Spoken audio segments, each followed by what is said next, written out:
Bienvenue au Bulletin des régions, une émission qui est réalisée grâce à la collaboration de 20 télévisions communautaires autonomes associées à Cogeco. Au sommaire pour vous cette semaine, à Vaudreuil-Soulanges, le développement économique et démographique est à la source de nombreux problèmes. À Petite-Rivière-Saint-François, une clôture anti-cervidés et des tunnels pour protéger les orignaux, les chevreuils et les automobilistes. À Forestville, les organismes communautaires se regroupent sous le thème « Ici, on s'entraide ». À Brandon, un salon d'exposition autour du thème de la périnatalité. À Pont-Rouge, une journée de réflexion en sécurité alimentaire. À Petite-Vallée, un projet de cénotaphe pour honorer les anciens combattants canadiens. À Donnacona, le quai des Écureuils devient un parc symphonique. Mais pour commencer cette émission, on va se rendre à Sainte-Agathe-des-Monts, où la Chambre de commerce souligne son 90e anniversaire. C'est Dean Brisson de la TVCL qui s'entretient avec le nouveau directeur général de la Chambre, M. Alexandre G. Duchesne.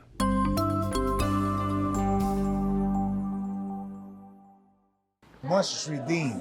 Enchanté, Dean Brisson, enchanté, Alexandre. Parfait. Vous êtes le directeur général de la Chambre de commerce de Sainte-Agathe. Du Grand Sainte-Agathe, effectivement. Depuis 3 mois et demi, c'est tout récent pour moi. Donc, c'est un immense privilège de pouvoir représenter les intérêts, les communautés d'affaires de Sainte-Agathe, puis veiller évidemment au bien-être de notre collectivité. Donc, je suis très content, Dean, de pouvoir avoir une chambre de commerce aussi dynamique avec des partenaires comme ce soir Desjardins, qui est un allié indéfectible de la Chambre de commerce. Ce soir, c'est une rencontre officielle de la Chambre de commerce qui se passe à la caisse, ici, là. Exactement. Donc, c'est un 5 à 7. Donc, on remercie évidemment notre allié qui est Desjardins, qui présente évidemment notre Gala Excellence, le marché d'été qu'on organise à Sainte-Agathe tous les vendredis là, durant la période estivale à la Place Lagny. Donc, on invite nos téléspectateurs à venir l'année prochaine, évidemment, nous visiter à Sainte-Agathe.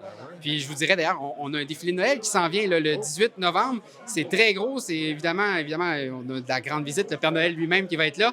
Mais des dizaines de chars allégoriques. On attend des dizaines de milliers de personnes ici dans le centre-ville de Sainte-Agathe. Ça va être un bel événement à ne pas manquer. Donc, il y a des membres de la Chambre de commerce qui participent à ça, les commerçants, la ville. Exactement. Donc, on a évidemment qui est présenté par la ville de Sainte-Agathe-des-Monts, mais on a des commerçants, on a des chars allégoriques professionnels. Je dirais, c'est une grosse organisation, c'est un bel événement qui s'adresse évidemment principalement aux familles et aux enfants qui vont être avec nous cette journée-là.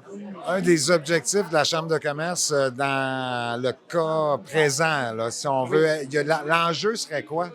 Moi, je dirais que l'enjeu principal pour la Chambre de commerce à l'heure actuelle, c'est la vitalité, évidemment, du centre-ville de Sainte-Agathe. On veut s'assurer que les gens viennent à Sainte-Agathe, qu'ils restent à Sainte-Agathe, qu'ils découvrent le savoir-faire de nos commerçants, de nos artisans. Donc, c'est un enjeu, le centre-ville, évidemment. On y travaille activement et on va avoir certainement des belles initiatives dans le cadre du défilé, mais pour l'année 2024 également, on est en belle programmation là, pour dynamiser le centre-ville. Puis, on a des partenaires comme la ville de Sainte-Agathe qui sont très importants et très impliqués avec nous.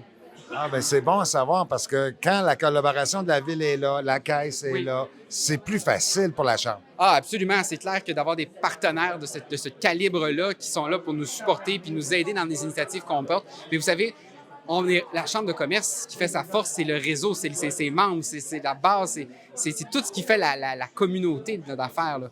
Moi, la Chambre de commerce n'est rien sans ses entrepreneurs et ses membres. Donc, je suis très content, évidemment, d'avoir des partenaires et des membres de cette qualité-là. Vous êtes tout jeune, vous avez de l'air dynamique, rempli d'entrain. Vous arrivez d'où comme ça avec tout cet entrain-là? Ah, bien, vous savez, moi, ça fait quelques années que je suis dans les Laurentides. J'ai travaillé pour le député de Rivière-du-Nord à la Chambre des communes 5 ans, donc Réal Fortin, qui est un chic type d'ailleurs. Et puis, j'ai aussi fait de la vie politique aussi avant par le passé. Mais je regarde vers l'avenir. Moi, évidemment, j'ai décidé délibérément de m'en venir à Sainte-Agathe. J'ai pris les rênes d'une organisation qui a plein de potentiel, d'une communauté qui se mobilise. Je suis très enthousiaste, évidemment. Je pense qu'il y a des beaux projets qui s'en viennent. Puis je me sens choyé, chanceux d'être là où je suis. Je pense que Sainte-Agathe s'en va sur son X avec un conseil de ville aussi dynamique, puis une chambre de commerce qui est aussi collaborative avec des membres aussi intéressants. Intéressant. Et dans l'action, vouloir, tu sais, ils ont le désir de s'activer puis de faire quelque chose. J'ai le goût de te souhaiter bonne chance. J'ai le goût de Bien, merci Merci d'être là, honnêtement. Merci à Cogeco, merci à Dean, merci beaucoup. Je trouve que c'est le fun de voir que les événements qu'on organise, il y a du rayonnement aussi. Vous savez, on travaille fort pour positionner la région stratégiquement. Tu sais, je suis évidemment dans l'ombre de Tremblant, mais j'ai aussi Saint-Sauveur. Mais peu importe, moi, je pense qu'on a des belles choses à Sainte-Agathe.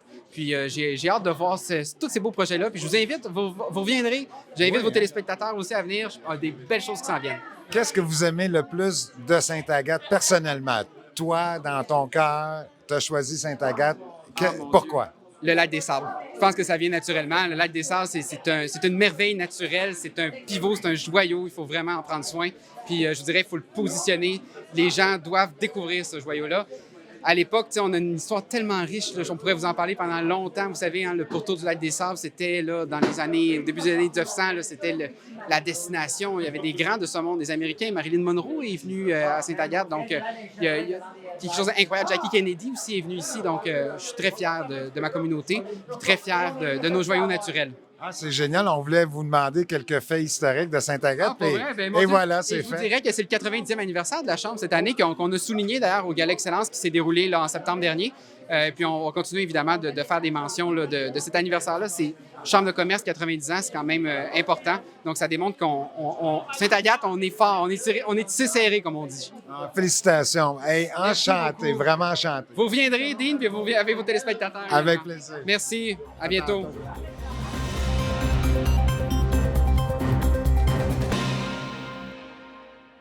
J'accueille maintenant Chantal Bédard de C'est sur la télé. Chantal est directrice générale, productrice, journaliste également à sa télévision communautaire. Chantal, bonjour.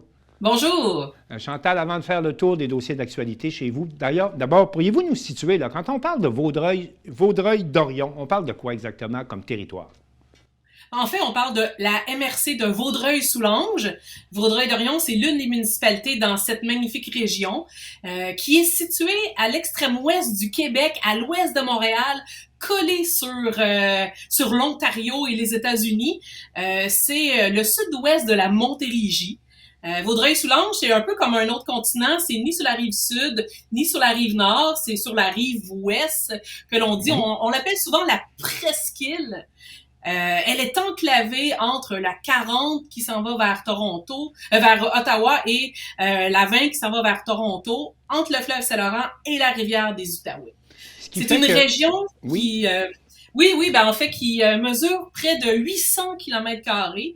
Ça, c'est aussi grand que l'île de Montréal et l'île de Laval ensemble. Là, vous mettez ce territoire-là qui regroupe 23 municipalités à travers ce grand territoire.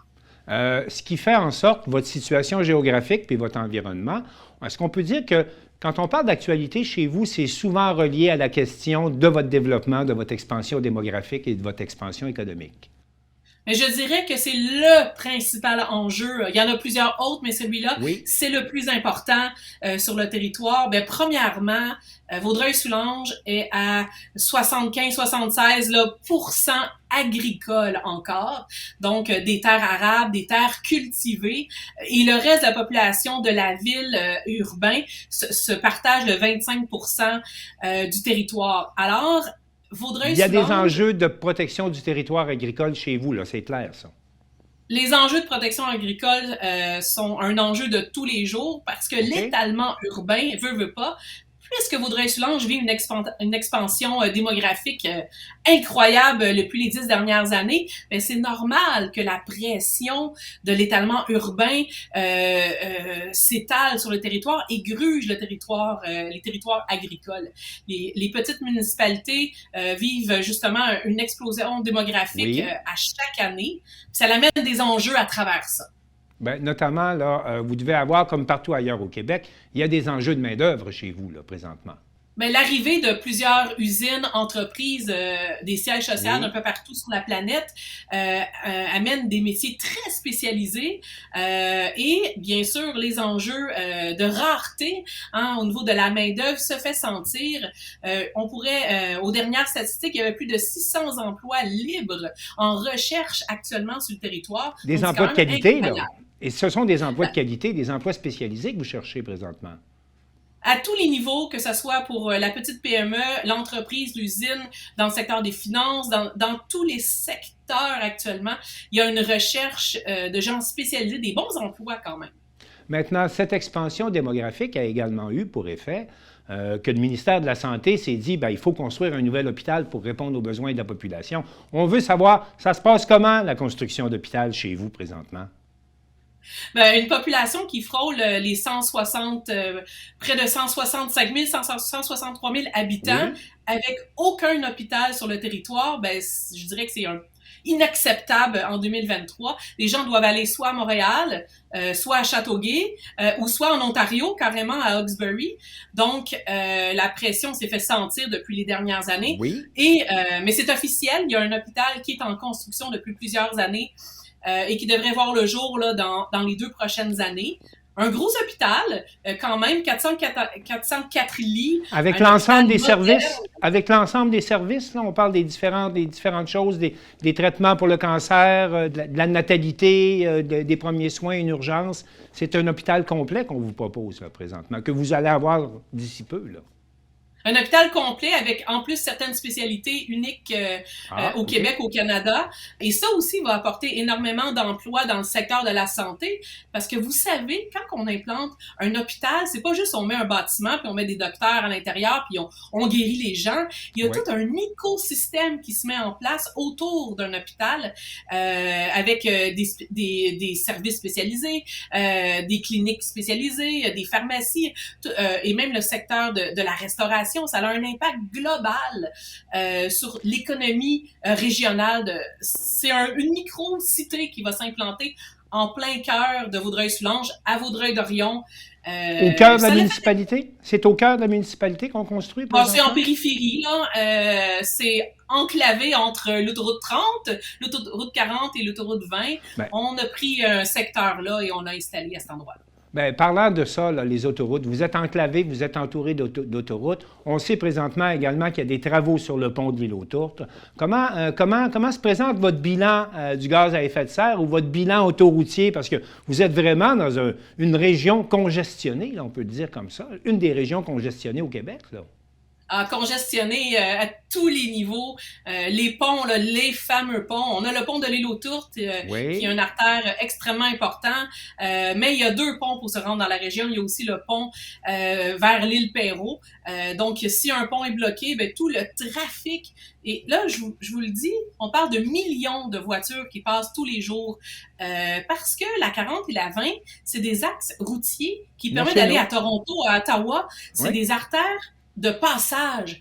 Donc, c'est pas seulement le trafic local ou les gens qui vont travailler à Montréal ou dans la région, c'est un aire de passage où est-ce qu'il y a des gens de partout au Canada qui vont à tous les jours. Donc, s'il y a un pont qui bloque, ben pour faire dériver le trafic, mais ça crée des bouchons monstres et par ricochet, bien sûr, des impacts au niveau environnemental. On a calculé dans la région que 60% des gaz à effet de serre rejetés dans l'air provient du transport. Donc, cet enjeu-là doit être géré, doit être réfléchi. Réparer des ponts, c'est bien, mais ça enlève pas le nombre de voitures, là. Ça fait juste avoir une congestion plus fluide au niveau de nos axes routiers. Dites-moi, qu'est-ce qui est prévu, notamment en transport urbain, en transport en commun? Est-ce qu'il y a des projets en développement présentement? Ah, la grande question. J'ai posé la question à plusieurs politiciens ou des personnes en position de décision à ce niveau-là et il semble que ce n'est pas la priorité numéro 1 parce que c'est quand même très complexe. On le voit, là, même à Montréal, le système de transport, c'est pas toujours évident, c'est énormément d'argent. Et c'est, je dirais, une grande déficience des décisions politiques qu'on a actuellement dans la région, au niveau régional, au niveau de la MRC, au niveau des villes. 23 villes assises autour d'une table qui doivent se coordonner pour avoir un système d'autobus. C'est pas une mince affaire et c'est pas demain la veille qu'on va avoir un système complètement fonctionnel. Mais on doit quand même dire qu'il y a des efforts qui sont mis en place. Oui, il y a un système d'autobus dans la ville de Vaudreuil-Dorion. Montréal envoie ses autobus dans les villes les plus proches pour amener les gens vers Montréal. Mais si on parle du reste de la région, là, les autres villes, les petits villages autour, ben c'est le néant. Le néant. Est-ce que c'est la même chose, là, quand vient le temps de se concerter pour faire face aux catastrophes naturelles? Vous êtes entouré de ponts, donc vous êtes entouré d'eau, vous êtes entouré d'îles. Comment ça se passe? D'abord, est-ce qu'il y a eu des inondations chez vous durant l'été? Est-ce qu'il y a eu des difficultés? Puis quand il y en a, est-ce qu'on réussit à mieux se concerter dans les cas de catastrophe que dans les cas de circulation? Depuis quelques années, on le voit beaucoup avec le réchauffement climatique, les enjeux, surtout au niveau des inondations, Oui. sont en hausse dans le territoire, puis c'est un sujet qui me touche personnellement. Puis ça a un impact très, très important pour plusieurs citoyens sur le territoire. C'est quand même un nouveau phénomène. Ça faisait des centaines, 50, 60 ans qu'il n'y avait pas eu des grosses inondations. Oui. Et il faut le dire, le fleuve Saint-Laurent est quand même très bien contrôlé avec les grands lacs et les barrages aux États-Unis, un peu partout. Mais la principale cause, notre danger, c'est la rivière des Outaouais. La rivière des Outaouais, Oui. ses affluents viennent du nord. Donc, les rivières se jettent dans la rivière des Outaouais et les fontes des neiges très hâtives au printemps fait qu'il y a de l'eau qui arrive en très grande quantité rapidement au printemps. Et bien sûr, la rivière des Outaouais a pas la chance de absorber cette quantité d'eau-là, alors elle se répand dans les villages et les villes sur les berges. Et un des secteurs névralgiques, bien sûr, c'est la section de l'île Perrot, parce que l'île Perrot est un peu comme le bouchon, je dirais, de la fin de la rivière des Outaouais, avant qu'elle se jette dans le fleuve Saint-Laurent. Alors, les berges et les villages, surtout l'île Perrot, Hudson, Rigaud, absorbent cette entrée d'eau-là et rentrent dans les terres où est-ce qu'il y a des maisons qui sont bâties depuis des centaines d'années. Donc, les inondations, c'est très grave. La ville de Vaudreuil-Dorion me disait qu'il y avait des reflux jusqu'à 2 kilomètres dans les égouts fluviaux de la ville, les refoulements, là. Mais il y a beaucoup de mesures qui sont mises en place. Les villes il y a une grande solidarité qui est mise en place. Oui. Mais qu'est-ce qu'on peut bien faire contre le monstre de la rivière des Outaouais qui rentre dans les villages? On croise les doigts chaque année. Et la question des inondations se pose à peu près de la même façon partout au Québec. Mais on a beaucoup parlé de vos problèmes qui sont nombreux et complexes. Parlons un peu des choses qui vont bien. Là. Vous êtes quand même un des joyaux de la culture au Québec. Il se passe beaucoup de choses dans votre circonscription. Oui, effectivement, Vaudreuil-Soulanges, Vaudreuil-Dorion, entre autres, je dirais, qui est chef de file au niveau de la culture, pas seulement dans la région, mais aussi dans le monde. Vaudreuil-Dorion fait partie de l'agenda 21, qui est un regroupement politique des gens d'État qui veulent prôner le développement de la culture sur la planète. Et le développement durable. Partie a gagné des prix.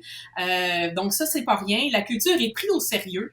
La culture fait partie intégrante de tous les secteurs, que ce soit environnement, économie, politique, santé, parce que la culture, c'est le cœur d'une région, c'est le cœur des gens. Et je sens qu'on l'a bien senti dans la région. On a plusieurs musées. On a, au niveau du patrimoine très, très riche, des lieux patrimoniaux exceptionnels, de nombreux festivals. On parle les seigneuriales, les fêtes de la Nouvelle-France, le Festival des couleurs. Et on a même le Festival de la grillade et la tondeuse. Et toutes les raisons sont bonnes pour faire la fête. Chantal Bédard, on voit bien là, que vous couvrez bien les actualités de votre région. Vous voyez à la fois les problèmes et à la fois les beautés de votre région. En terminant, s'il y avait selon vous un enjeu prioritaire pour la prochaine année, ce serait quoi chez vous? Ben, c'est sûr que la protection de nos milieux naturels, on a une montagne, on en a seulement une, puis même souvent on la nomme colline, la montagne de Rigaud, qui n'est pas une montérégienne, même si nous sommes en Montérégie. Okay. Mais cette montagne-là, qui est l'une des plus vieilles au monde, c'est pour ça qu'elle est si petite, est un joyau de nature qu'on doit protéger, les milieux humides qu'on doit protéger sur le territoire, parce qu'en protégeant la nature, l'environnement, la faune et la flore, par ricochet, on va protéger aussi les êtres humains qui y vivent. Et le défi, ben, c'est la cohabitation. Et je dirais que ça, c'est un enjeu qui me tient énormément à cœur et qu'on va beaucoup parler dans l'actualité cette année dans notre région. Bien, Chantal Bédard, on compte sur vous pour continuer à suivre de près ces dossiers, qu'ils soient positifs ou difficiles, pour ne pas dire négatifs. Et je vous remercie beaucoup d'avoir fait le tour des enjeux chez vous avec nous aujourd'hui. Ça fut un plaisir et je vous invite à venir découvrir ou redécouvrir Vaudreuil-Soulanges. Et pourquoi pas. Encore une fois, merci.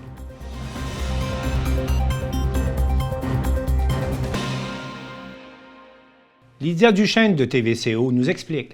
en compagnie de représentants du ministère des Transports du gouvernement du Québec, comment fonctionnent les clôtures anti-cervidés que l'on retrouve dans Charlevoix, le long de la route 138, mais que l'on retrouve également partout au Québec.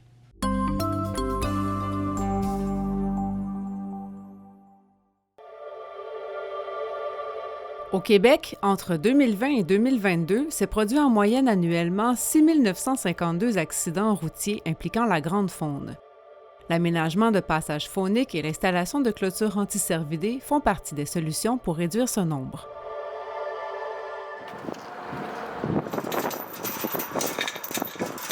On voit quand même que c'est pisté, là. Donc, les orignaux, quand ils vont se buter à la clôture, ils ont tendance à longer la clôture. Donc, c'est pour ça qu'ici, on a fait ça un peu comme en forme d'entonnoir pour les orienter vers le passage là, sous la route. Un des deux passages là, qui sont aménagés sous la 138 là, dans le secteur Petite-Rivière-Saint-François et Saint-Tite-des-Caps. Le choix des lieux à aménager ne sont pas faits de façon aléatoire. Les deux passages là, qui ont été aménagés sous la route 138 sont à des endroits là, où il y avait énormément de passages qui ont été documentés par des relevés de pistes. Une des façons d'identifier des corridors biologiques, c'est de faire les relevés des pistes dans l'accotement, parce que les accotements sont très sablonneux. Donc, on peut identifier où traversent les orignaux. C'est ça, en faisant les relevés de pistes. Ça a été fait là, notamment à vélo là, avec des GPS là, avant l'aménagement des passages phoniques. Évidemment, il y a les relevés d'accidents aussi qui peuvent servir pour localiser là, les sites accidentogènes, donc les sites où on pourrait aménager des traversées. Les premières clôtures de ce type ont été installées en 2007 au Québec pour être augmentées en 2014. Des caméras y sont aussi installées pour relever différentes données. Ces caméras-là vont être installées aux deux extrémités du passage parce que c'est une chose de détecter un animal ou un orignal qui va s'aventurer à l'entrée du passage, mais on veut voir si c'est un succès de passage. Hein? Il y a différents paramètres qui peuvent dicter les succès de passage, puis en voyant un orignal s'engouffrer dans une extrémité puis sortir de l'autre avec l'autre caméra, bien, ça nous confirme le succès du passage. Puis ça, dès les premières années, dès 2015, on a vu là, avec grande satisfaction que nos passages étaient fortement utilisés par l'orignal puis par le chevreuil.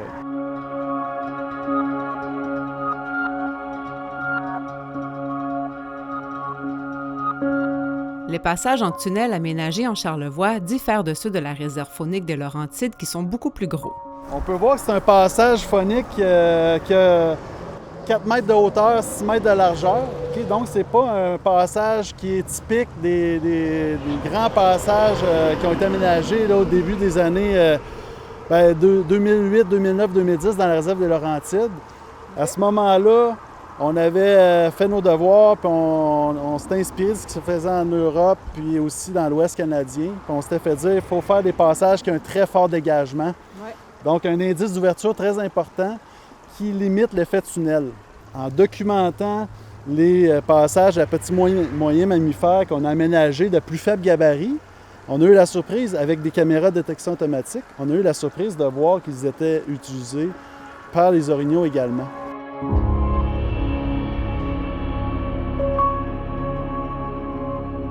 Donc, c'est pourquoi dans une phase 2, on a pu envisager faire la conception de passage avec un plus faible gabarit, un indice d'ouverture quand même assez faible, qui est complètement dédié là, à la faune.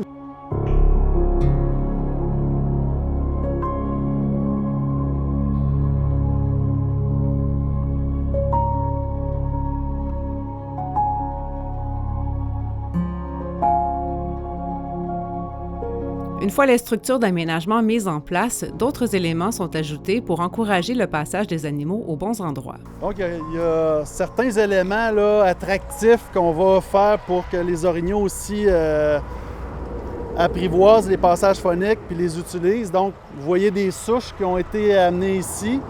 Certaines de ces souches-là ont même été drillées, si on veut, puis salées, donc avec des blocs de sel.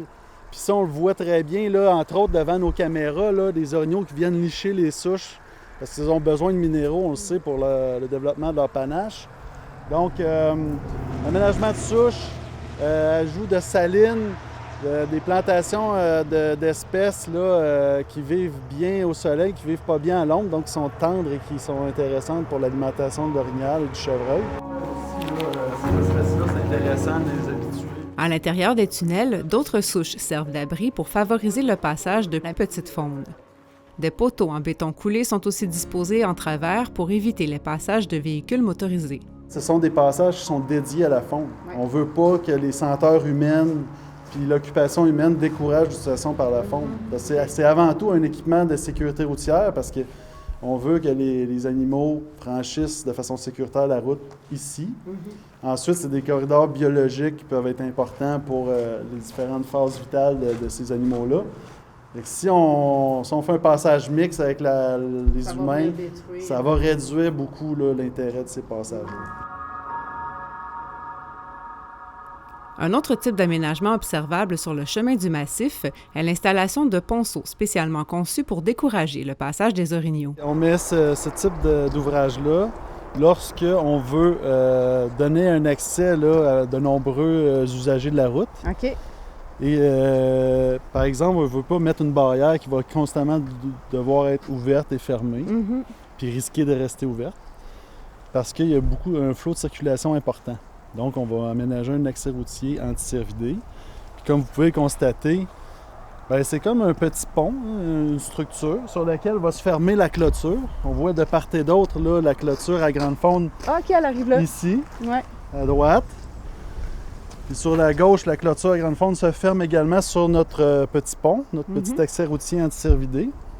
Puis vous voyez que les véhicules peuvent circuler sur cet ouvrage-là, mais compte tenu de l'espacement entre les tubes d'acier, c'est pas évitant du tout pour un cervidé. Bien sûr, l'hiver, la neige change la donne. Les clôtures deviennent moins hautes et les ponceaux se remplissent. Mais les déplacements de la grande faune se font plutôt rares à cette époque de l'année. Mais à toutes les années, on avertit les usagers de la route de l'importance de demeurer vigilants. Parce qu'on le sait, le ministère des Transports met en place certains moyens pour éviter la faune sur les routes. Mais évidemment, la vigilance des automobilistes demeure toujours le meilleur conseil qu'on puisse donner. Il y a des périodes où c'est plus dangereux que d'autres. C'est quoi ces périodes-là? C'est vraiment l'automne et le printemps. C'est pourquoi, à chaque automne, le ministère des Transports réitère le message de demeurer vigilant. Parce que, comme je disais, on met en place certains moyens pour éviter la faune le plus possible sur les routes du Québec. Mais évidemment, on n'est pas... ça se peut, c'est ça. Ça se peut qu'à un moment donné, il y ait des intrusions sur le réseau routier. On voit sur la route des affiches qui nous disent justement en cas d'intrusion, composer le 511. Qu'est-ce qui se passe à partir du moment qu'on appelle? Bien évidemment, il y a des gens du ministère des Transports qui viennent vérifier à savoir si c'est vraiment le cas et prennent les moyens nécessaires pour éviter les collisions avec les usagers de la route. En cas d'accident impliquant un animal de la grande faune, la recommandation est de toujours contacter les services d'urgence au 911. Si vous voyez une carcasse sur le bord du chemin, évidemment, vous pouvez communiquer avec le 511, puis les équipes du ministère des Transports et de la Mobilité durable seront déployées sur place pour faire le nécessaire.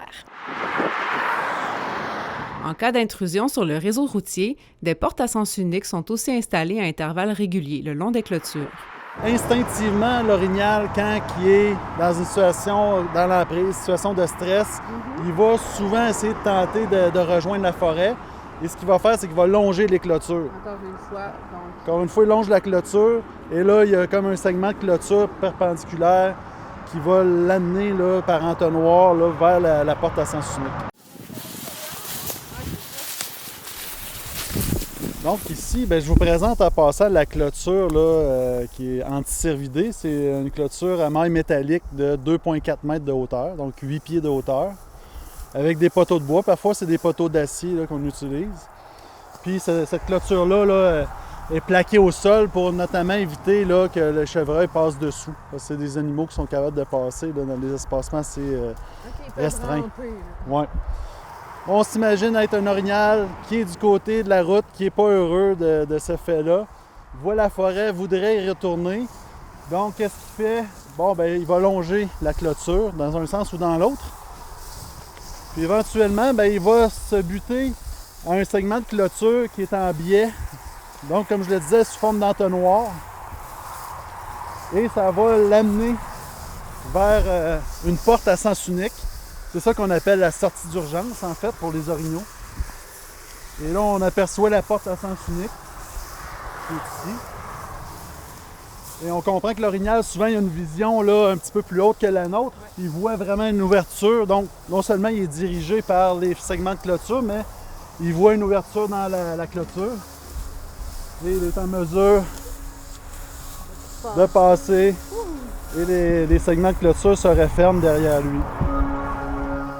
Il ne peut pas passer de l'autre côté parce que c'est une porte à sens unique.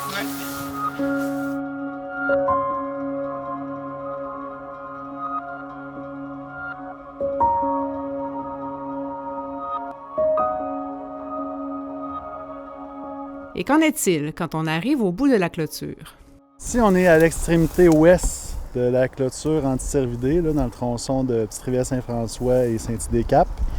Donc, si on regarde vers l'ouest, on n'a pas de clôture. On est dans la zone habitée. On a fermé nos clôtures dans la zone la plus habitée possible. Comme de quoi, là, on présume qu'il va y avoir un peu moins de circulation d'orignaux ici. C'est la présence humaine, finalement, qui continue la clôture, si on veut. Si on veut, oui. Puis on a pris en considération qu'on a prolongé la clôture là, de 7 km là, jusqu'ici, de aussi ceinturer le corridor de transport d'Hydro-Québec d'énergie. OK. Parce qu'on sait que les corridors d'énergie, là, vu qu'ils sont déboisés, ça facilite les déplacements, mais aussi, c'est rempli c'est un garde-manger naturel pour les cervidés. Donc, c'est des corridors de déplacement. On s'est assuré, là, puis il y a un endroit un petit peu plus à l'est d'ici, là, où le corridor traverse la route. Donc, on s'est assuré là, de vraiment ceinturer ce tronçon-là pour pas que les orignaux en profitent pour traverser à cet endroit-là. Et qu'on vient fermer la clôture là, du côté plus habité ici. Encore une fois, l'utilisation de la forme d'entonnoir est privilégiée pour diriger les animaux vers une porte à sens unique. À l'intérieur, un autre tronçon perpendiculaire d'une centaine de mètres en direction de la forêt retient les animaux du bon côté. Tout à l'heure, je mentionnais que les orignaux souvent ont tendance à longer les clôtures et ils n'aiment pas les angles droits. Ils n'ont pas une très bonne vision. Donc ici, on a fait vraiment un grillage qui est en diagonale ou de biais pour vraiment bien les encadrer puis les amener. Non, parce qu'effectivement, là, ça s'est déjà vu des chevreuils, des orignaux qui sont dans un coin puis qui s'entêtent à vouloir passer puis ils peuvent se blesser dans un coin. Fait que c'est le genre de petit aménagement qu'on va faire. Le réseau routier du ministère compte environ 166 passages fauniques, dont 80 sont spécialement conçus pour la grande faune.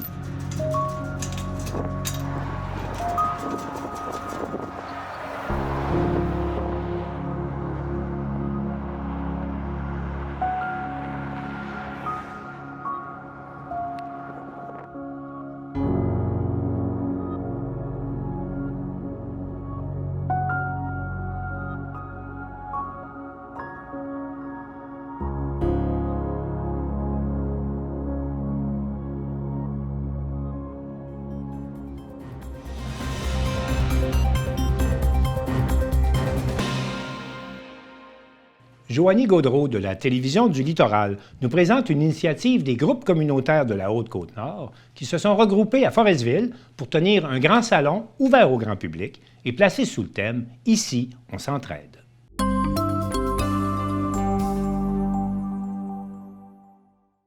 Une pierre deux coups, voici ce qu'a fait le comité organisateur de la journée Ici on s'entraide qui s'est tenue le 17 octobre à Forestville. En plus de réunir des intervenants communautaires et du réseau de la santé, il a permis à la population de découvrir les nombreux services offerts en Haute-Côte-Nord, notamment pour la santé mentale, souvent méconnue. Cette idée provient d'abord du regroupement des partenaires en développement social piloté par Geneviève Dick de la MRC de la Haute-Côte-Nord. Les membres ont sorti comme besoin de combiner une journée où les intervenants communautaires et du réseau de la santé puissent se parler tout en invitant les gens à créer des liens avec ceux qui offrent les soins. Le coordonnateur clinique du Centre de dépannage des Nord-Côtiers, qui est aussi à l'origine de cette journée, Philippe Vaugeois, souligne également le désir de déstigmatiser surtout la connotation que la santé mentale peut avoir. Au départ, l'activité se destinait particulièrement aux services en santé mentale pour en parler de façon positive. D'autres organismes ont fait la demande pour se joindre à l'activité et M. Vaugeois explique qu'ils ont accepté la demande. La promotion des services faisait aussi partie des objectifs. Tous les gens qui sont ici gagnent à être connus parce qu'ils ont le cœur sur la main. Ils sont là pour les bonnes raisons, selon M. Vaugeois. Les organisateurs espèrent donc qu'un événement rassembleur servira d'impulsion pour donner le goût aux intervenants de se voir plus souvent. Philippe Vaugeois ne s'attendait pas à un tel succès pour la première édition de l'événement. Les organismes ont répondu présents, tout comme les visiteurs. Un total de 20 kiosques étaient disposés à la salle Ginette Bessirois au complexe Guy Ouellette et plusieurs dizaines de citoyens sont venus en apprendre plus sur les organismes. Un concept de passeport était utilisé pour dynamiser leur visite. Il mettait à l'avant-plan des mises en situation pour que les participants se mettent dans la peau de n'importe qui ayant besoin d'aide. L'objectif de réseautage a été accompli avec succès. Toute la journée, les gens ont pris le temps d'arrêter de kiosque en kiosque et d'écouter. Des psychologues et des travailleurs de rue étaient sur place. Ils ont pu rencontrer certaines personnes et peut-être qu'il y a des liens qui se sont créés, espère M. Vaugeois. Notons que des organismes communautaires de la Manicouagan s'étaient aussi déplacés pour l'occasion, puisqu'ils offrent également leurs services à la population de la Haute-Côte-Nord. Un événement semblable pourrait aussi voir le jour dans le secteur de Bécomo.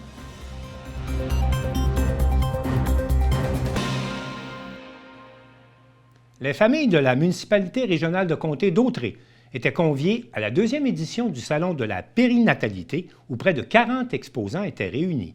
Daniel Yvon de CTRB Berthierville était sur place.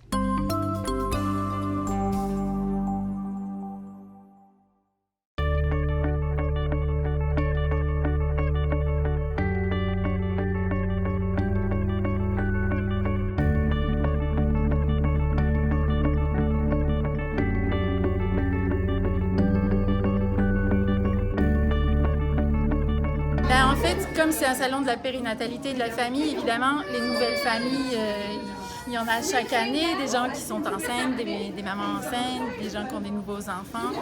Donc, c'est quelque chose qui doit forcément se répéter pour les nouvelles familles qui grandissent. Fait que dans le fond, nous, on présente surtout le centre de périnatalité pour la MRC de Dautrey.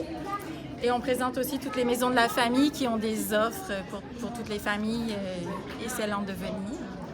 Et puis dans la région, bien, il y en a plusieurs exposants qui sont... De services? Oui, c'est ça. Plusieurs offres de services, dans le fond, c'est assez varié. Là. Il y a des artisans, il y a des maisons d'édition, toutes sortes de choses. Il y a des premiers répondants aussi qui montrent comment... C'est ça. Les exposants sont contents. Il y a beaucoup de monde qui se promène puis qui viennent les rencontrer puis discuter avec eux, savoir ce qu'ils ont à offrir. Donc, c'est bien. C'est bon pour tout le monde. Oui, ils sont contents. Ils ont hâte de voir encore les autres exposants puis de voir Educazoo puis les autres animations qu'on leur réserve qui n'ont pas encore commencé mais qui commencent maintenant. Oui.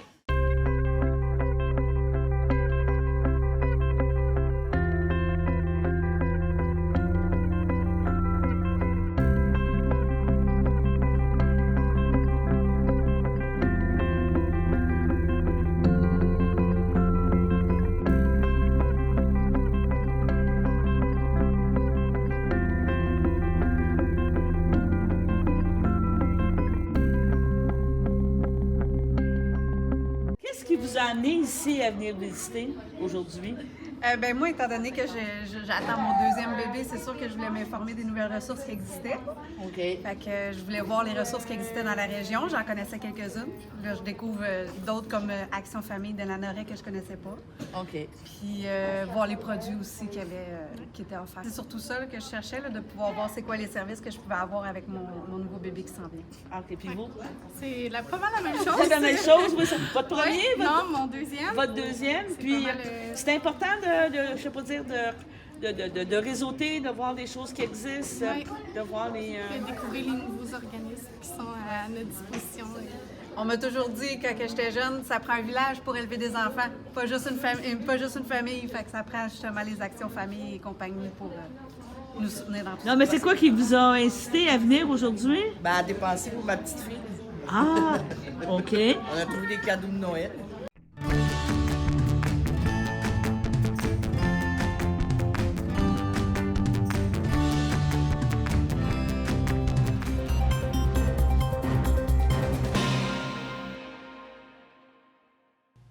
Les groupes communautaires de la région de Portneuf font preuve de beaucoup de dynamisme, nous rapporte Charles Laviolette de CJSR.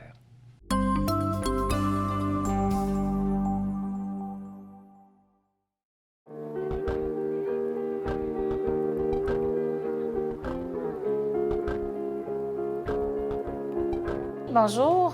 Sylvie Germain, coordonnatrice principale de la table de concertation en sécurité alimentaire de Portneuf. C'est la 6e édition de la journée de réflexion en sécurité alimentaire de la région de Portneuf, donc qui réunit là, près de 70 acteurs qui œuvrent ensemble pour améliorer la sécurité alimentaire dans Portneuf, notamment là, pour faciliter l'accès à de l'alimentation saine en quantité suffisante pour tous les citoyens de Portneuf. Dans Portneuf, tout comme ailleurs là, dans la province de Québec, on constate là, une augmentation des besoins d'ordre alimentaire, donc les ressources d'aide alimentaire qui œuvrent là, sur l'ensemble du territoire de la MRC nous ont rapporté qu'il y a vraiment une augmentation au niveau du nombre d'aides alimentaires, que ce soit auprès de la clientèle habituelle, donc des personnes sans revenu d'emploi, mais également de plus en plus de ménages, de jeunes familles, de retraités qui ont un revenu d'emploi, mais qui n'est pas suffisant là, à pourvoir à pallier à l'augmentation du coût de la vie, à l'inflation du panier d'épicerie. Oui, dans le contexte actuel, là, les différentes initiatives de la table de concertation sur les différents maillons du système alimentaire régional sont essentielles pour soutenir les différentes ressources d'aide de proximité dans la région. Donc, ils ont des problématiques au niveau de l'approvisionnement en denrées fraîches, également là, au niveau, ils ont des besoins d'ordre au niveau des ressources humaines, des ressources matérielles et financières. Donc, la table de concertation, on agit en soutien aux différents services d'aide alimentaire. Puis, on arrime aussi les besoins des personnes vulnérables avec les différentes ressources d'aide alimentaire. Également, on peut agir en augmentant là, les denrées qui sont récupérées et redistribuées sur l'ensemble du réseau d'aide alimentaire de Portneuf. La table de concertation en sécurité alimentaire a été capable d'embaucher une deuxième ressource là, pour pouvoir aller chercher davantage de denrées récupérables sur l'ensemble du territoire de Portneuf. Et pour ce faire, on avait besoin d'un deuxième camion réfrigéré pour pouvoir transporter l'ensemble des denrées récupérables et les rediriger vers les ressources d'aide alimentaire, les frigos solidaires. Alors, la MRC de Portneuf, le Conseil des maires ont répondu à l'appel et ils ont été chercher un financement de 94 000 via le Fonds régional de la capitale nationale, justement pour acheter un deuxième camion réfrigéré qui va nous permettre là, de couvrir encore plus de territoires et d'avoir des routes plus fréquentes. Donc, on va pouvoir aller récupérer et redistribuer des denrées chaque jour de la semaine. Pour les prochaines années, on va plus consolider les projets actuels, mais on veut accroître le nombre de partenaires agricoles, d'entreprises agroalimentaires chez qui on va aller récupérer des denrées, notamment là, dans le secteur nord et le secteur est de Portneuf. On veut également augmenter le nombre d'épiceries qui vont participer à notre programme de récupération en supermarché en collaboration avec Moisson Québec. On veut également augmenter le nombre de frigos solidaires qui sont opérationnels là, dans les diverses municipalités de la région de Portneuf. Donc, c'est vraiment là, le plan pour les prochaines années, c'est de consolider et d'assurer les différents projets et d'assurer la pérennité là, de la démarche en sécurité alimentaire dans Portneuf.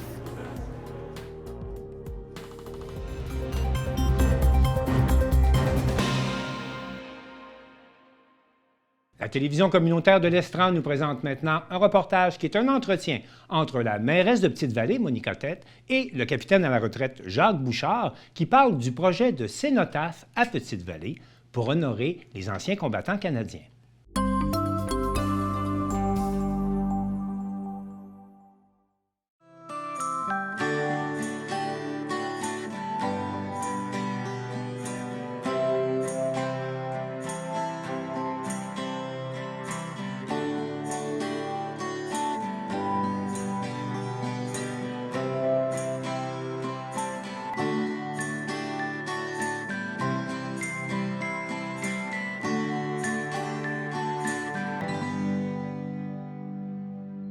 Bonjour Monica, comment ça va? Ça va bien, toi aussi Jacques? Oui, ça va très bien, surtout qu'il fait tellement beau. Là. On se rencontre ici aujourd'hui pour discuter de choses et d'autres, notamment du projet qui s'en vient. Est-ce que tu peux nous expliquer un petit peu c'est quoi le projet? Quand je suis arrivée à la mairie, qui m'est arrivé sur la table, qui avait déjà été entamé par Mélanie Clavet, qui était là avant moi. Et puis, c'était un projet de cénotaphe. Okay. Alors, ce projet-là avait déjà été mis en marche. Simon était déjà impliqué. Toi aussi, tu étais impliqué. Paulette. Et Paulette, effectivement. Donc, j'étais très agréablement surprise de ce projet-là. Puis, j'avais vraiment envie là, de m'y impliquer. Puis un cénotaphe, pour la majorité des gens, ça ne dit pas grand-chose. Alors, si on expliquait ce que c'est qu'un cénotaphe? Un cénotaphe, pour moi, c'est un lieu qu'on va utiliser, ou ça peut être un genre de mémorial qu'on va mettre en place pour rendre hommage à des gens qui ont combattu, qui ont fait partie des guerres importantes. C'est ça, qui ont servi sous les drapeaux à un moment où il y avait des conflits de nature internationale, entre autres. Là. Mais c'est aussi pour... Tu sais, on pense toujours à la Première, Deuxième Guerre mondiale, mais après ça, bien, il y a eu la guerre de Corée, la fameuse guerre qu'on appelle la guerre oubliée, toutes les missions de paix, puis plus récemment l'Afghanistan. Alors, c'est tous ces conflits-là qu'on veut commémorer par ce qu'on appelle communément un cénotaphe. Là. Puis, peux-tu me dire à peu près où il va être situé? Bien là, présentement, on est dans le parc du Havre Okay. et il sera ici aussi dans le parc du Havre. Pas ici exactement où nous, on est assis, mais tout près, juste au-dessus là, de la falaise, vraiment avec la vue sur... En arrière de moi. Oui, c'est ça. Ouais. Avec la vue sur la mer, vraiment, je pense que c'est un lieu qui va être reposant, qui va amener à la quiétude, qui va amener à la réflexion. Ouais. Parce que le devoir de mémoire est important aussi. Hein. Surtout nous autres, ici en Gaspésie, les gens ne réalisent pas toujours ça, surtout les plus jeunes, puis même les gens de mon âge, là, ils ne réalisent pas que pendant la Deuxième Guerre mondiale, l'ennemi était dans le fleuve. Là. Hein? Il y a eu des attaques un petit peu partout. Exactement. Puis moi, ça a été à ma grande surprise. Vraiment, je ne croyais pas que c'était venu aussi proche de nous. Cette guerre-là, ces guerres-là, mais celle-là en particulier, j'avais l'impression que c'était loin, c'était l'autre côté, c'était dans les Europes, mais pas ici. C'est ça. Parce que même, on a un marin qui est enterré à Grande-Vallée, un dénommé Frédéric Van Hoogdelen. C'est un marin qui a été à bord d'un navire qui a été torpillé en juillet 42, ou, mai 42. Là. Alors, il est enterré ici à Grande-Vallée, donc on a une mémoire, un item qui nous fait rappeler ça à condition de le savoir, évidemment. Là. Hein? Tout à fait. Et puis là, à partir de ce moment-là, il y a probablement quelque chose qui est prévu pour l'inauguration. L'inauguration aurait lieu où? Quand? Bien, on en a discuté, puis on s'est dit que ce serait bien que l'inauguration ait lieu à l'extérieur autant que possible. Alors là, on s'en remet à la météo, mais on voudrait faire ça à la Fête du travail en septembre 2024. Ah, OK. Alors, on ferait ça ici, à l'extérieur, avec des gens super... importants, effectivement, c'est le mot que je voulais dire puis que je vais dire. C'est des gens vraiment importants. Il y aurait des invités. Il y aurait des invités, bien sûr. Là, parce que je sais qu'on travaille actuellement pour avoir des invités de marque, là. Des invités, des dignitaires qu'on appelle des VIP, et puis des militaires en service actif, des militaires à la retraite, des agents de la paix aussi, des agents de la paix qui sont généralement des policiers. Puis, à ta connaissance, ici, est-ce que les gens du village ont été impliqués dans ces événements-là? À ma connaissance, oui, je dirais. Moi, en tout cas, j'ai entendu parler de la grand-mère de mon mari, la grand-mère Adam, qui, elle, s'occupait un peu du côté morse pendant la guerre. Oui, Mme Aurélie, exactement. Puis, je pense que pour moi, c'est à peu près tout ce que je sais des gens de notre village. Son mari était officier de la réserve, puis il faisait partie de ce qu'il appelait les guetteurs. Hein? Oui. Les guetteurs, les gens qui guettaient le fleuve. Puis quand lui en était officier, bien, il recevait des comptes rendus d'un petit peu tout le monde. Et puis là, il remettait ça à son épouse, qui, elle, envoyait des télégrammes au commandement aérien de l'Est qui était situé à Halifax. Et puis cette maison-là, la maison existe encore, c'est la maison qui est située à la Longue-Pointe, qui appartient à Gabriel Bourseau. Ben oui! Donc, elle est encore là, il n'y a pas de pancarte qui annonce ça, rien. Non. Mais c'était utilisé. Puis en plus, pendant la Première Guerre mondiale, on a même dénommé Fournier, Charles Fournier, qui est décédé pendant la bataille de Vimy. Votre parrain? Ah oui. Oui, les Fournier, oui, je ne l'ai pas connu longtemps. Je l'ai vu quand il est parti pour la guerre. Il était venu dimanche. Je me rappelle, j'avais monté au vêpres avec lui par la main. Puis, 3 ans après, il était mort. Il est mort quelque part en Europe. Et puis à Vimy, le fameux monument à deux colonnes, là, ouais. Son nom est sur le monument. Oh wow, c'est impressionnant. Bien, c'est des choses qu'on sait malheureusement pas. Exactement. Qu'on apprend dans des circonstances semblables. Mm-hmm. Puis pendant la Deuxième Guerre mondiale, il y a eu, entre autres, M. Firmin-Côté. Oui. Ensuite, il y a eu un dénommé, que ça me choque, M. Ludgéoud. OK, M. Ludgéoud, il avait même écrit un livre qui racontait sa guerre.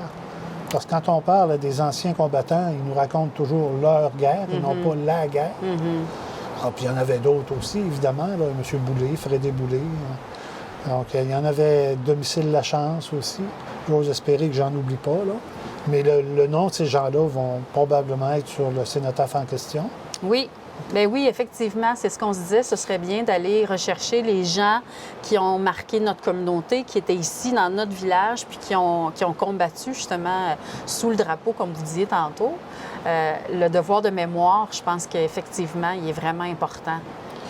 Et puis, l'autre chose qu'on cherche à obtenir aussi, là, c'est la présence de tous ceux et celles du village qui ont servi après les fameux conflits qui sont toujours vivants. Mm-hmm. Et puis là, on aurait retrouvé, enfin, sauf erreur, 8, là, oui. Qui ont été militaires, retraités, vétérans, pas nécessairement des anciens combattants, mais des gens qui ont servi sous les drapeaux, surtout pendant la guerre froide. Mm-hmm. Alors, il y en a qui ont servi dans la marine, d'autres l'aviation, bien sûr l'armée de terre. Là. Mm-hmm. Alors, ça devrait être un bel événement. Bien, moi, j'en suis certaine. J'en suis certaine. C'est toujours un événement qui est émouvant. C'est toujours un moment où on prend le temps de se rappeler de tout ça, puis de faire le point. Moi, je pense que ça va être un beau moment. Et puis là, on a toujours de la musique qui vient avec ça. Oui. Et puis là, tu es probablement au courant des musiciens qu'on tente d'avoir. Bien oui. Bien oui, bien sûr, on va avoir quelqu'un qui fait du saxophone. Mais pour moi, celui qui va m'impressionner le plus, je pense que c'est le monsieur qui va venir avec sa cornemuse. Il faudrait que tu me rappelles son nom, par contre. Benoît Poulain. Benoît Poulain, ouais, effectivement. Benoît Poulain. Qui est pas loin, il m'attend.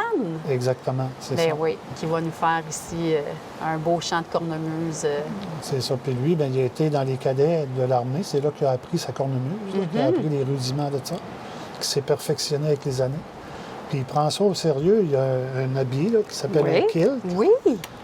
Puis le kilt, le tartan, c'est le tartan de la Gaspésie que lui a fait faire aux couleurs de la Gaspésie.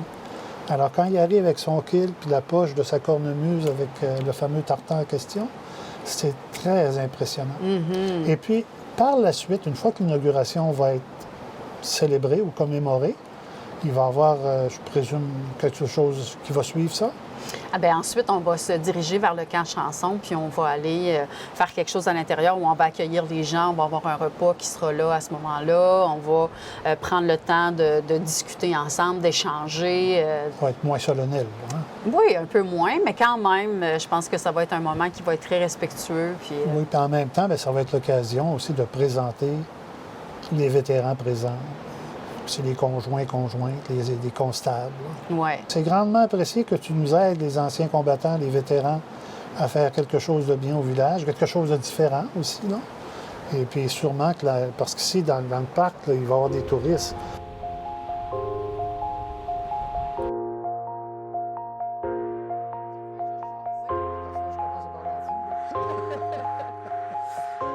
Fait que c'est ça, je pense que ce qu'ils veulent faire, c'est déplacer ça, puis ça, le placer ailleurs, puis vraiment le mettre à ce lieu-là pour qu'on puisse... Toi, penses-tu que c'est une bonne idée de le mettre ici? Oui, oui. Parce que comme tu disais tantôt, pendant qu'ils vont lire ou regarder le cénotaphe, bien, ils vont voir la mer en même temps. Exactement. Fait que c'est certain que ça va être agréable parce que, comme tantôt, il passait un navire, là. C'était tellement beau, là. C'est vrai, oui. Tu sais, on dit que la mer est calme, c'est beau, mais c'est beau aussi quand la mer est comme ça. Elle n'est jamais pareille. C'est jamais la même chose. C'est incroyable le nombre de cénotaphes qu'il peut y avoir ici en Gaspésie. Il y en a. Moi, je dirais, peut-être que j'exagère, là, mais chaque village a un lieu de mémoire. Ah oui? Oui. J'en ai recensé, sauf erreur, 135 dans les 5 MRC gaspésiennes. C'est vrai que Gaspé, c'est une exception. Il y en a 13 à 12 ans. Oui, il y en a plusieurs, là, oui. Ah oui. Puis, bien, je pense que c'était le temps que Petite-Vallée fasse partie de cette famille de cénotaphes, là. Ça devient universel. Ben oui, ça rallie tout le monde. C'est justement quelque chose qui touche tout le monde. Bon, on va continuer à travailler, Monica. Merci encore. Bien, ça me fait vraiment plaisir. Bonne journée. Salut.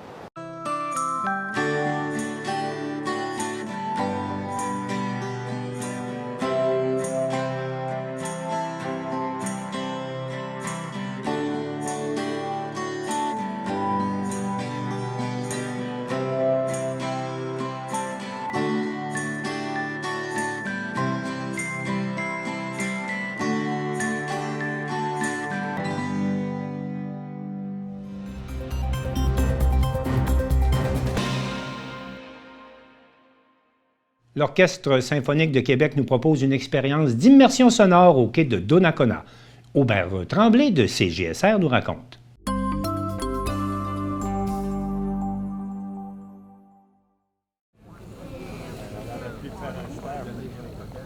Le quai des Écureuils à Donnacona a dorénavant des résidents permanents, tout un orchestre. L'Orchestre symphonique de Québec lui-même, sous forme virtuelle. Il suffit de télécharger l'application et choisir une des 7 œuvres proposées. Là, tu vois, tu as tous les autres parcs que tu as, mais nous, ce qui nous intéresse, c'est le quai des Écureuils. Tu dis là-dedans, cette pièce, tu choisis celle que tu voudrais entendre.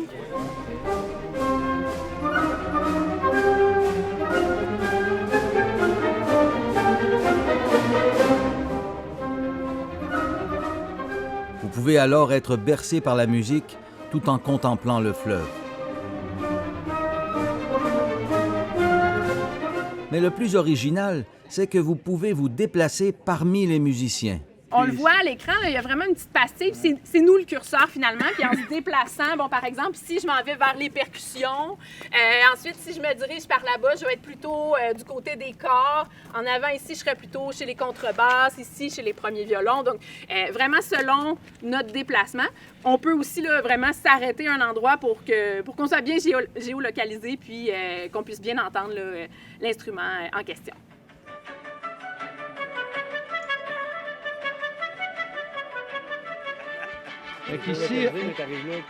Ici, on est à la place du chef d'orchestre. Oh, wow! Vous pouvez vous mettre à l'emplacement même du chef pour avoir le son le plus complet possible. Un lutrin permanent sera d'ailleurs placé exactement là. C'est vraiment pas juste prendre un disque puis le mettre dessus. Non, c'est ça exactement. C'est vraiment tout un processus parce qu'il faut l'enregistrer puis il faut vraiment... il y a une quinzaine de sections instrumentales différentes. Chacune doit vraiment aller faire sa session en studio pour qu'on ait vraiment cette distinction-là de chacune ensuite quand on se promène. Donc, c'est vraiment un gros travail technique aussi pour arriver à ce résultat-là. Ce n'est pas la première fois que l'OSQ crée ce type d'installation, mais c'est le premier emplacement en dehors de la ville de Québec où il le fait. Vous avez choisi Donnacona comment? Pourquoi? En fait, ça, c'est... faut dire merci à Dany Blais de Culture Donnacona. C'est elle qui m'a approchée en disant hey, on a vu ça passer, on pense que ça serait intéressant pour notre quai. Il me semble que ce serait une belle façon d'allier culture et plein air, nature. Donc, de là est partie l'idée, puis on a travaillé ensemble avec Karen Raby aussi de la ville de Donnacona pour développer le tout, puis faire en sorte de dévoiler cette nouveauté-là aux citoyens aujourd'hui. Est-ce qu'il va y avoir d'autres endroits comme ça, dans Port-Neuf ou ailleurs au Québec? Il n'y a pas de plan encore précis, mais c'est certain que l'application continue de se développer. Donc, c'est certain que c'est une chose qu'on veut faire, là, d'aller dans plus de parcs, dans plus de régions. C'est certain que c'est quelque chose qu'on veut développer. Aubert Tremblay pour CJSR.